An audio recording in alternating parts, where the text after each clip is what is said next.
उदयास आली. रील्स बनवता बनवता तिने तिचं एक वेगळं विश्व निर्माण केलं. मिलियन्स मध्ये तिने फॉलोअर्स कमावले. पण सतत काहीतरी हटके करण्याची सवय तिचा माग सोडत नव्हती. एरवी बरेच जण जिथे आपला कम्फर्ट झोन सोडायला तयार होत नाहीत, तिथे तिचा मूळ स्वभाव होता प्रवाहाच्या विरुद्ध दिशेने पुढे जाणं. तिच्या याच स्वभावामुळे रील बनवता बनवता तिने ठरवलं एका रिअल खेळाला सामोरं जायचं. मी अशीच आहे, मी माझ्या मर्जीची राणी आहे असं म्हणत आपण आहात तशाच राहिलात. आणि पहिल्याच दिवसापासून प्रेक्षकांना पाहायला मिळाली एक शेरनी, अनुश्री सुरेखा माने.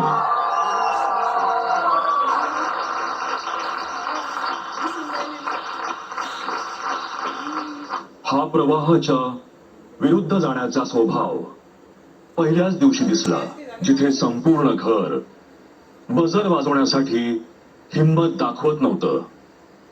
तिथे आपण एकमेव होतात ज्या बजर वाजवायला पुढे आलात.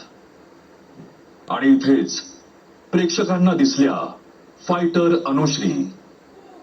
आणि जिथे फाईट आली तिथे अनुश्री कशा मागे राहतील?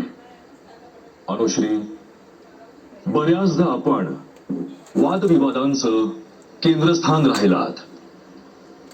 घरात झालेल्या वादविवादांमध्ये आपण विरोधकांना तोडीस तोड उत्तर देत आलात.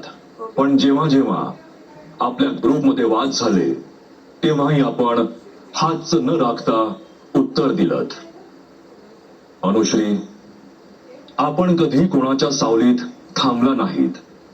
आपण स्वतःसाठी प्रकाश बनलात आणि पुढची वाट सर केली.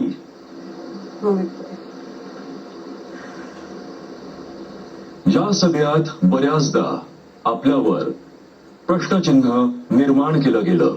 पण शेरणीला माहित असतं, शेरणीची झुंज एकाकीच असते.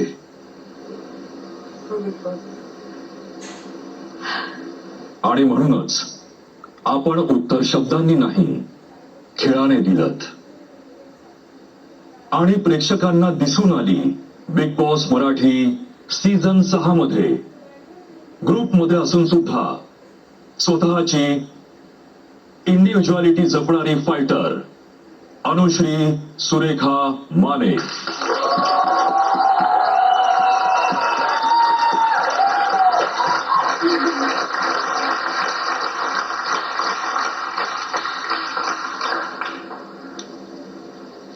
अनुश्री म्हणू किड्या? किडा म्हणा बिग बॉस. किड्या, तुझ्यात एक हळवं मन आहे. स्ट्रॉंग दाखवणं हे ठीक आहे, पण हळवेपणा हा खरा स्ट्रॉंगनेस आहे.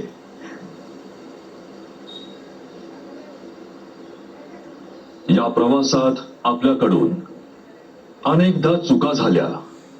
आपल्याकडे बोट दाखवण्यात आलं, परंतु आपण आपल्या चुका कबूल करण्यातही मागे राहिला नाहीत. आपण उघडपणे झालेल्या चुका कबूल करून दाखवलत. आपण